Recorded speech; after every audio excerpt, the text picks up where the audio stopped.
As with all good things, everything must come to an end. Such is for the 12 episode run of After the Rain, or in Japanese called Koi wa Amegari no Yo ni. So, this, I'm finally getting around to doing a review on this episode 12 and the series as a whole. Finally, life has kind of calmed down, so I'm able to talk about it. I didn't get to do any reviews for the series at all. I just kind of wanted to wait until the end to give you all my thoughts and feelings of this anime series. So, just a brief summary of what the anime is about and the story for them, because it comes from a manga, and it's about a high schooler named Akira Tachibana, and how she has these feelings for her manager at the restaurant that she works at, and his name is Masumi Kondo. And so that's the whole premise of it, is her feelings towards him and how he responds to it.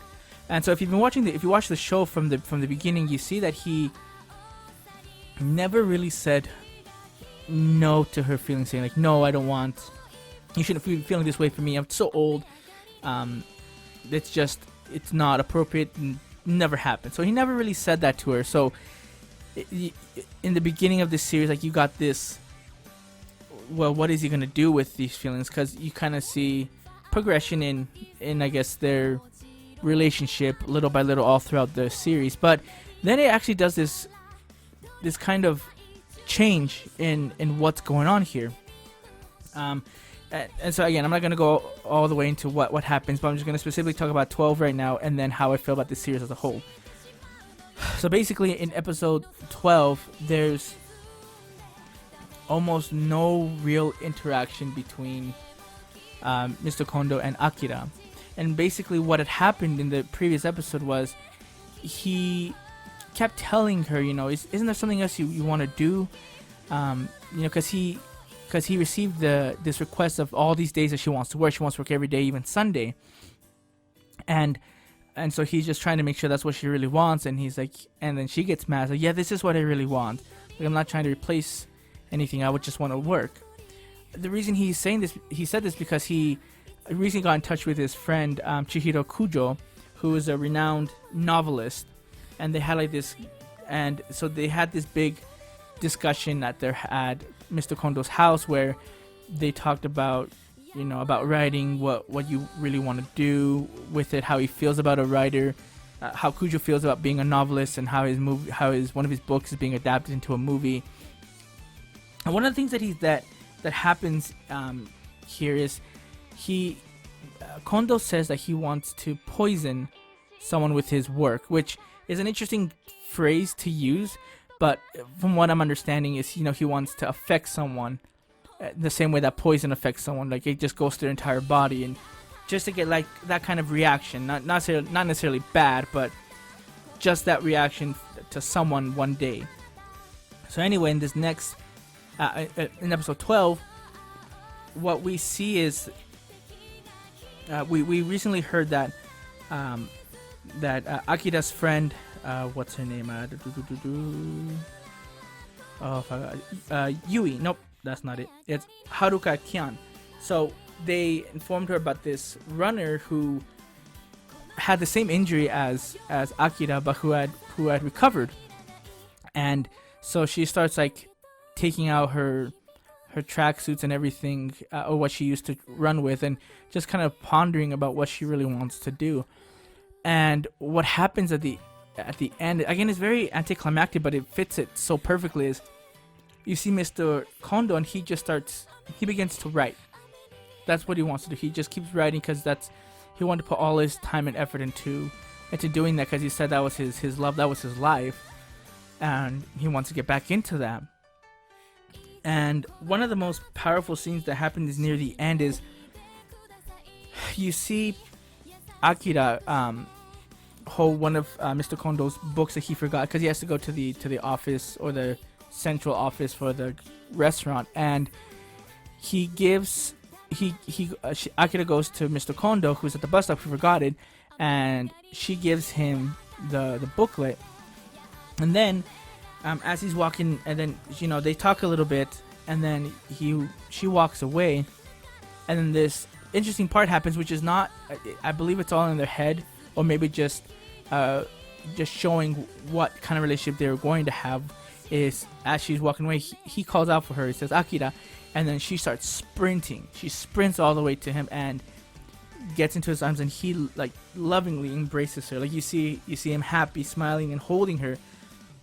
And there's a lot of different contexts that could be taken from this.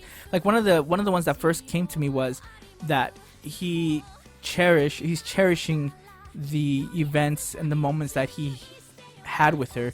But not only that, kind of showing, or in a way that he had started to like her and started to respond to her feelings in a more romantic sense. Where as before he kept saying, no, this is I'm not gonna feel this. I'm gonna be just a friend.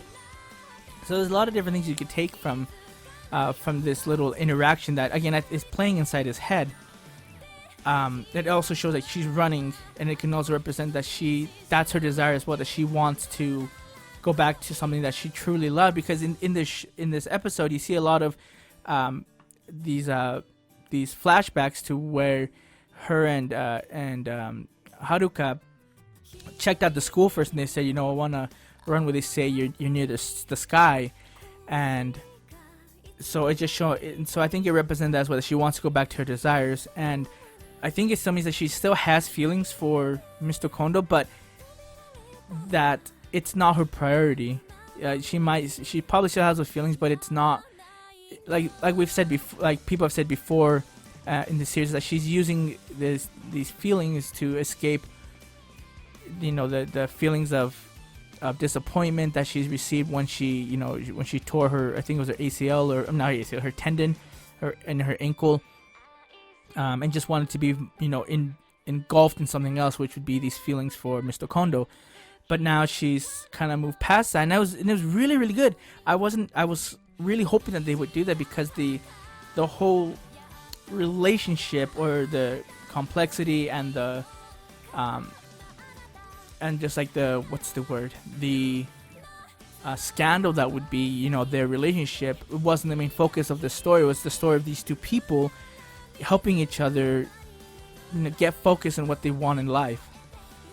And some people be like, oh, that's a bait and switch, or that's like, that's not what it's told in the summary, or when you're reading it, it's supposed to be about this love story, and it is, but the purpose of it wasn't for them to be together. It was using their feelings, using their interactions to focus on what they want at this point. And maybe like in the future they get together. I don't know if there's ever going to be a sequel to this, but at least for this point in the anime version, that is no longer a priority to them as of right now. At least that's what it shows with that last interaction.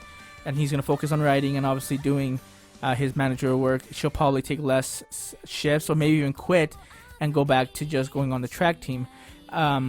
Now this has derailed a little bit from the manga, which it hasn't all been translated to English. I don't know where it is, so it's been a little bit different. But I think the impact of it has been the same. I don't know how it's going to end in the manga. I know it has ended, but at least being translated, I haven't been able to find the last few chapters of it. But yeah, a lot of people and you've seen some animes and some mangas that had these huge gaps in relationships, that when they did focus on the romance and on their actual relationship and them getting together, it was kind of subpar. The one that comes to mind is, I think it's called Usagi Drop, or Bunny Drop in English, where the guy, he's 30 years old and he adopts a child. There's more circumstances to it, but basically there's a romantic relationship that happened much later, but it still happens. And so that one was kind of odd to me and just felt out of place, where I'm glad that this one took it at a whole different direction.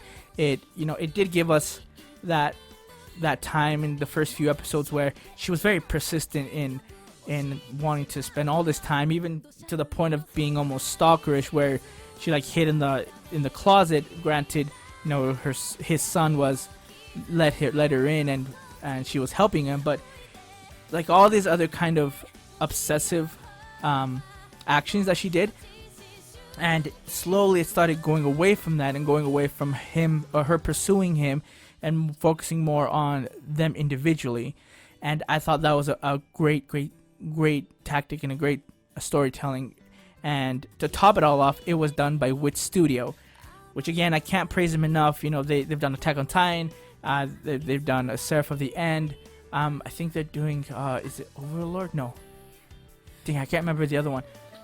Oh, it's Ancient Magus Bride.